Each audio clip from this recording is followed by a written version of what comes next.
రామలక్ష్మణులు ఆ అడవి గురించి చెప్పమని విశ్వామిత్రుడిని అడిగారు. విశ్వామిత్రుడు వారితో, పూర్వము ఇంద్రుడి సభలో ఉండగా దేవతల గురువు అయిన బృహస్పతి సభలోకి వచ్చాడు. ఇంద్రుడు ఆయనను కనీసం కూడా పట్టించుకోకుండా ఉచితాసనం చూపించకుండా అవమానించాడు. అందుకు బృహస్పతి చాలా బాధపడి సభలోకి రాకుండా తిరిగి వెళ్ళిపోయాడు. చాలాసేపటి తర్వాత ఇంద్రుడికి తాను చేసిన తప్పు తెలిసొచ్చింది. తాను క్షమాపణలు చెప్పడానికి గురువైన బృహస్పతి ఇంటికి వెళ్తాడు. అక్కడ ఆయన కనపడ్డు. బాధతో తిరిగి వెళుతున్న ఇంద్రుడిని రాక్షసులు గమనించి బృహస్పతి ఇంద్రుడితో లేడని తెలుసుకొని రాక్షసులు ఇంద్రలోకం మీద దండెత్తి ఇంద్రుడిని ఓడించి స్వర్గలోకమును స్వాధీనం చేసుకున్నారు. ఇంద్రుడు బాధతో బ్రహ్మదేవుని దగ్గరికెళ్ళి జరిగిందంతా విన్నవించుకుంటాడు. అప్పుడు బ్రహ్మదేవుడు త్వష్ట ప్రజాపతి రచనల కుమారుడైన విశ్వరూపుణ్ణి దేవపురోహితుడిగా చేసుకోమని సూచించాడు. అతను బ్రహ్మజ్ఞాని అని చెప్పాడు. అతని తల్లి రాక్షస జాతికి చెందినది. అందువల్ల విశ్వరూపుడికి కొంచెం రాక్షస జాతి మీద కూడా ప్రేమ ఉంది. దానిని మీరు భరించాల్సి ఉంటుంది అని చెప్పాడు. దానికి దేవతలు అంగీకరించారు. ఇంద్రుడు మిగతా దేవతలతో కలిసి విశ్వరూపుణ్ణి ఒప్పించి దేవపురోహితుడిగా చేసుకున్నారు. విశ్వరూపుడు దేవతలకు నారాయణ కవచము ఉపదేశించి వారిని మళ్ళీ తమ స్వర్గలోకమును తిరిగి పొందేలా చేశాడు. అందువల్ల దేవతలందరికీ విశ్వరూపుడి మీద నమ్మకం కలిగింది. విశ్వరూపుడికి 3 తలలుండేవి. వాటిని ఒకేసారి ఉపయోగించుకునే నైపుణ్యం ఆయనకు ఉండేది. రాక్షసులందరూ ఒక్కసారి విశ్వరూపుణ్ణి కలిసి తమ బాధను చెప్పుకున్నారు. దేవతలకు చేస్తున్న యజ్ఞయాగాదులలోని హవిస్సును తమకు కూడా కొంత భాగం పంపమన్నారు.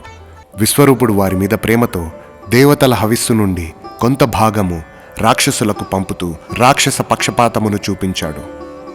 దేవేంద్రుడు భరించినంత కాలము భరించి ఒకసారి తీవ్ర ఆవేశముతో విశ్వరూపుడు 3 తలలను నరికేశాడు. అవి నేల మీద పడగానే ఆడపిచ్చుకగా, కౌజుపిట్టగా, తీతువు పిట్టగా మారిపోయాయి. ఇంద్రుడికి విశ్వరూపుణ్ణి చంపినందుకు బ్రహ్మహత్యా పాతకము చుట్టుకొని పీడించింది. ఇంద్రుడు ఆ పాపాన్ని మోయలేక భూదేవిని ఆ పాపాన్ని తీసుకోమని అడిగాడు. అందుకు భూదేవి పాపములలో 4వ వంతు తీసుకోవడానికి అంగీకరించింది. ఇంద్రుడి నుండి ఆ 1/4 వంతు పాపము శ్మశానమయ్యి దుఃఖభూమిగా మారింది. భూమి మీద గుంతలు వాటికవే పూడుకొని పోయేలా ఇంద్రుడు భూదేవికి ఒక వరమిచ్చాడు. చెట్లు ఇంద్రుడి పాపములో 1/4 వంతు పాపాన్ని తీసుకోవడానికి అంగీకరించినవి. ఆ పాపము చెట్లకు జిగురు రూపంలో కారసాగినది. చెట్లను నరికిన వాటికవే తిరిగి చిగురించేలా వరం చెట్లకు ఇంద్రుడు ఇచ్చాడు. తరువాత ఒక 1/4 వంతు భాగాన్ని నీరు తీసుకున్నది. ఆ పాపము నీటిలో వచ్చే నొరగకు అంటుకున్నది. ఇంద్రుడు నీటికి స్వయం ప్రక్షాళనం చేసుకోగల శక్తిని ఇచ్చాడు. చివర మిగిలిన 1/4 భాగాన్ని స్త్రీలు తీసుకున్నారు. వారికి ఆ పాపము బహిష్టు రక్తస్రావములో నిలిచినది. అందుకుగాను వారిని దూరంగా ఉంచడం జరిగింది. స్త్రీలకు ప్రసవ సమయం వరకు రతి సౌఖ్యములో ఎలాంటి నియమములు ఉండవని వరమిచ్చాడు. బ్రహ్మహత్యా పాతకం నుండి విముక్తుడైన దేవేంద్రుడు ఇంద్రలోకానికి వెళ్ళిపోయాడు. త్వష్ట ప్రజాపతి తన కుమారుడైన విశ్వరూపుణ్ణి మరణం దేవేంద్రుడి వల్లే జరిగిందని తెలుసుకొని ఇంద్రుణ్ణి సంహరించడానికి పుత్రుడి కోసం ఒక మహాయజ్ఞాన్ని తలపెట్టాడు. అది పూర్తయ్యే సమయానికి ఒక భీకర ఆకారము పుట్టింది. పుట్టగానే బ్రహ్మాండమంతా పెరిగి ఆ ఆకారాన్ని అందరూ వృత్తాసురుడు అని పిలవడం మొదలెట్టారు. అతనికి ఒక వింతైన వరం కూడా ఉంది. అతన్ని పగలు కానీ రాత్రి కానీ లోహంతో కానీ చెక్కతో కానీ రాతితో కానీ ఇప్పుడు వరకు తయారు చేసిన ఏ ఆయుధంతో కానీ తడి వస్తువుతో కానీ పొడి వస్తువుతో కానీ మరణం లేని విధంగా అతను వరం పొందాడు. వృత్తాసురుడు ఇంద్రుడిని చంపడం కోసం ఎదురు చూశాడు. దేవతలతో కలిసి ఇంద్రుడు వృత్తాసురుడి మీదకి యుద్ధానికి వెళ్ళాడు. వృత్తాసురుడి మీదకి దేవతలందరూ ఆయుధాలు వదిలారు. వారి ఆయుధములను అన్నిటినీ వృత్తాసురుడు మింగివేశాడు.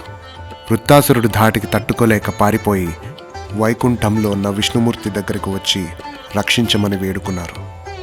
అప్పుడు దేవాదిదేవుడు వారికి ఒక తరుణోపాయము చెప్పాడు. వృత్తాసురుని చంపడానికి ఒక కొత్త ఆయుధము కావాలి. దానికోసం దధీచి మహర్షి శరీరాన్ని ఇస్తాడేమో అడగండి. అతని శరీరంలోని ఎముకలు విశ్వకర్మకు ఇవ్వండి. దానితో అతను వజ్రాయుధాన్ని తయారు చేసి ఇస్తాడు.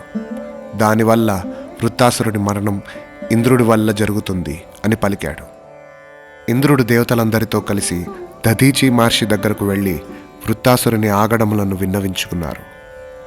మహావిష్ణువు వారికి ఇచ్చిన సలహాను కూడా చెప్పారు. అందుకు దధీచి మహర్షి ఈ శరీరాన్ని ఎప్పటికైనా విడవాల్సిందే. ఒక మంచి కార్యం కోసం నా శరీరం ఉపయోగపడుతుందని శ్రీ మహావిష్ణువు సెలవిచ్చాడంటే అంతకంటే మహాభాగ్యం ఇంకొకటి ఉండదు. తన శరీరాన్ని తృణప్రాయంగా వదిలివేశాడు. అప్పుడు దేవతలందరూ దధీచి మహర్షి శరీరం నుండి ఎముకలను వేరు చేసి విశ్వకర్మకు ఇచ్చారు. దానితో ఆయన వజ్రాయుధాన్ని తయారు చేసి ఇంద్రుడికి ఇచ్చాడు.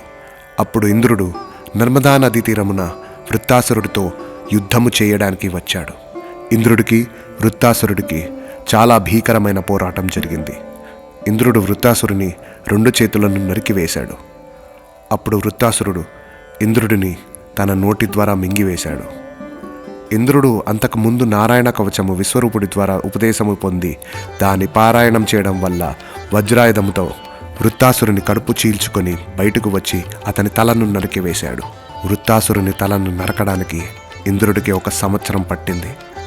అంటే అతని ఆకారం ఎంత భయంకరంగా ఉంటుందో ఊహించుకోవచ్చు. వృత్తాసురుని చంపినందుకు బ్రహ్మహత్యా పాతకము తగిలి అతనికి ఆకలి మరియు అసూచి చుట్టుకున్నాయి. వాటిని దేవతలు మంత్రించిన నీటి సహాయముతో ఇంద్రుడు పాపము పోగొట్టారు. ఇంద్రుడు బ్రహ్మహత్యా పాతకము వల్ల వచ్చిన పాపాన్ని ఈ ప్రదేశంలో విడిచాడు. ఇంద్రుడు ఈ ప్రదేశాన్ని 2 దేశాలుగా మార్చి వాటికి మలదము, కరూసము అని పేర్లు పెట్టి అవి ఇప్పుడు కళకళలాడుతూ ధనధాన్యములతో తులతూగుతూ ఉంటాయని వరం ఇచ్చాడు అని చెప్తున్న విశ్వామిత్రుడితో ఇప్పుడు ఇలా అడవిగా ఎందుకు మారాయి అని అడిగిన రామలక్ష్మణులతో విశ్వామిత్రుడు ఇలా చెప్పసాగాడు.